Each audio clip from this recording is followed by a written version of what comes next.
Hey guys, welcome to my presentation of my interview with Brian Kozak. Brian is the owner and optimal performance coach at Next Level SP in Kenora, Ontario. He's been a performance coach for 30 years. His specialization is performance assessment, monitoring, and programming. And along with doing a full immersion yoga certification in India, Brian was formally educated until the age of 40 when he met his mentor, Jurg Feldman. Brian jokes that the information he learned from Jurg since then has essentially gained him a PhD in Jurg.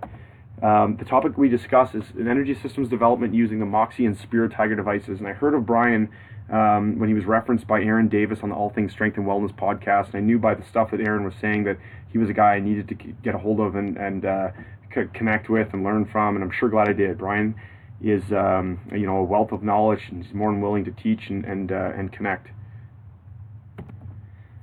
So today I've distilled about 3 hours of conversation with Brian into 5 questions, which I think will kind of portray the best information that I've gained from him. And I've also provided, amongst the questions and answers from him, I've provided some information from references just to give a bit more background on what we're talking about. So the first question is, what is a Moxie device? And so Moxie device is a portable near-infrared spectroscopy device used to measure O2 utilization in the muscles. And the portability of this machine makes it very valuable for field evaluation, but also for utilization in a sport-specific setting. And so this machine compares saturated hemoglobin to unsaturated hemoglobin and determines utilization. And it gives an SMO2 or muscle O2 saturation reading along with another reading known as total hemoglobin. So it provides a value for that. And despite Brian being a proponent for this device, he has no affiliation with Moxie. So for a little bit of background, this is what a NIRS device looks like. And so what happens is these devices sequentially emit light waves into the muscle below the device. And so in the case of the Moxie, there's 4 diodes that emit light, and 2 detectors at varying depths receive the scattered light that comes back to make the determination of SMO2 and THB through an algorithm within the little device.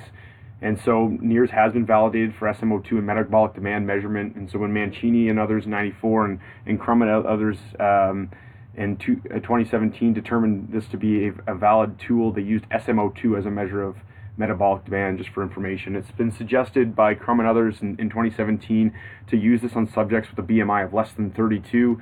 The additional tissue, the subcutaneous tissue in those with BMIs greater than 32 has been shown to decrease the validity and reliability. And also Moxie decreases in reliability in high intensity exercise, so typically above 75% of maximal intensity.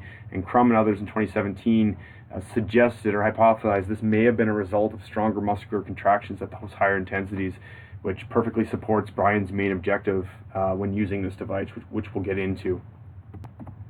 So my next question for Brian was, what is the purpose of using this when you're training? And quite simply, he said just to determine initially what is happening at the muscular level. And so he views energy systems development a little bit differently. And he said it's always very important to have the THB reading, so this kind of total hemoglobin reading. And to him, that reading provides information about what is happening, what effect the muscles are having, on the vascular system. And so when the THB score drops to a certain point, or when it falls off, it means the muscle is actually occluding blood flow. So it's taking, it's essentially cutting off the venous and arterial blood flow to the muscle, which is really important, which we'll get into. And this affects the adaptation that happens. So when he's doing energy system development, his goal typically is to do work that's powered by PCR system or phosphocreatine and oxidative system.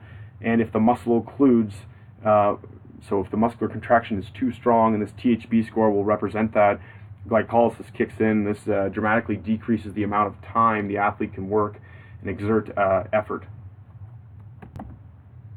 And so when you occlude, you create a different adaptation from Brian's perspective. And so he said it's kind of like training muscular survival in a hypoxic environment versus muscular adaptation. And it also has a different response for the heart. And so we need blood flow through the muscles to allow left ventricle development, which is what we're trying to gain in most sports settings.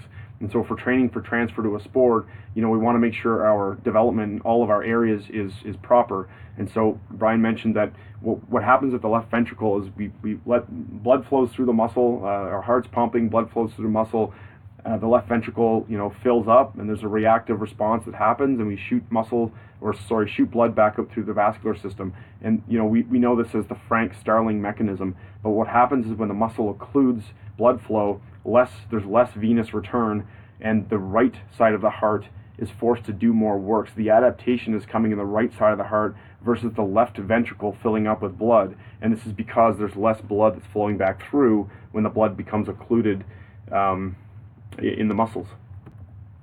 So research supports this. I had never actually heard about muscle forces occluding vascular blood flow. The earliest paper I could actually get my hands on was a paper by Humphreys and Lind in 1963, but they were referencing work from as far back as the 40s, and they found that when a maximum voluntary contraction of 70% or greater were incurred in the forearms, that muscles were completely occluding blood flow.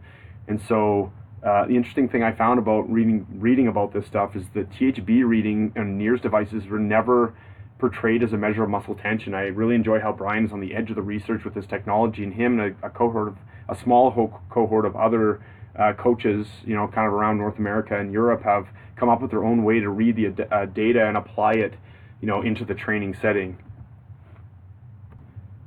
Because Brian and I are both in hockey, and it's such a high-intensity intermittent sport, I asked him if he ever trained the glycolytic system, because a lot of our conversation was around avoiding the glycolytic system being active and avoiding muscular occlusion and trying to have most of the work being powered by the oxidative system. And he said during the season, through the evaluations he's made, approximately 85% of a hockey practice is glycolytically powered, and some of that work is occluded and some of it's not. And so he said it's important, but during the season it's taken care of. And he said it's not so much that he doesn't train the glycolytic system in the off season, but he tries to be very focused with the training he's doing. He doesn't want the glycolytic work to interrupt when he's trying to work on capacity. And so in intermittent sports, high intensity sports, he said he recognized the value, but there's also the value of training capacity of the oxidative system as well. Next, we turn our attention to the Spiro-Tiger. So my first question is, what is a Spiro-Tiger? And so Spiro-Tiger is just a breathing device, a non-resistive breathing device used to develop strength and endurance in the respiratory muscles. And so a key feature of the Spiro-Tiger is that some of the air that is inhaled while using this device is recycled, exhaled CO2 from the user. And so you can see in this bag below, and I'll show you a video here in a second, that some of the air is held in this bag, and then through this little machine that's in the Spiro-Tiger, it controls the amount of CO2 that comes back in through the inhaled air. It also controls the breathing rate, so it tells the user when to exhale, when to inhale, if you're going deep enough, if you're not going deep enough, if the CO2 levels start to get off. The computer kind of adjusts on the fly, so it can be very personalized, and it appears to be a very good tool for adapting to the user. So we went over various adaptations that can be a benefit of using the Spiro-Tiger. Two we'll touch on is strengthening the respiratory muscles and altering the respiratory metabo reflex. So increasing strength and endurance in the respiratory muscles helps sustain physical effort for longer. And so Brian gave this example of a hockey player who comes out of their stance, which is usually 90 to 110 degrees through the knee joint, and their legs kind of feel breathless. But often he says it's the respiratory system or the breathing, not the legs. And so this respiratory metabo reflex is a survival mechanism that takes blood away from the extremities and puts it back in toward the vital organs centrally to take care of the demands of the body. So when the body feels like it's under stress or duress, this is a mechanism to help provide the body what it needs for life rather than for sport. And so Brian says if you can train the respiratory system to keep up with the systemic demands, you have a lot better opportunity to go harder for longer. So the next question was, how do you use the Spiro-Tiger? And so the first thing you do is you assess lung capacity. And so within this little computer that I mentioned inside the device, it measures what your capacity is, your tidal volume and your lung capacity is, and through that you can develop a personalized program. And so it can quite often be used as this guy in this demo video is doing it from Johnson in 2015. Or it can be done in a supine or prone position on a stability ball with various other mechanisms. Brian also uses it in isolation as core training, which he claims to be quite intense, but it's often used independent of training exercises. And so the research suggests that the diaphragm is responsible for 60 to 80% of breathing activity, and this number decreases as the intensity of exercise increases. And so these extra diaphragmatic muscles are very important to be developed to maintain respiratory work during intense exercise. And Spengler and Boudelier in 2000 made the comment, these are leaders in this field of research, that respiratory muscle fatigue can last longer than 3 days after endurance and ultra-endurance events. And respiratory fatigue, in an acute sense, tends to occur at high intensities. So at greater than 80% of VO2 max, the diaphragm force generating capacity can decrease after only 10 minutes, 10 to 30 minutes. And that was concluded by Mador and colleagues in 1993. So the key takeaway for me was that this altered my view of energy systems development, and specifically it made me consider the effect of the respiratory system on work capacity, but also reassess my practices with multimodal energy system development high tension efforts. So I just have a different perspective of potentially the downfalls of having high tension when trying to train energy systems. So I hope you enjoyed this presentation, and I hope you took as much information away from it as I did.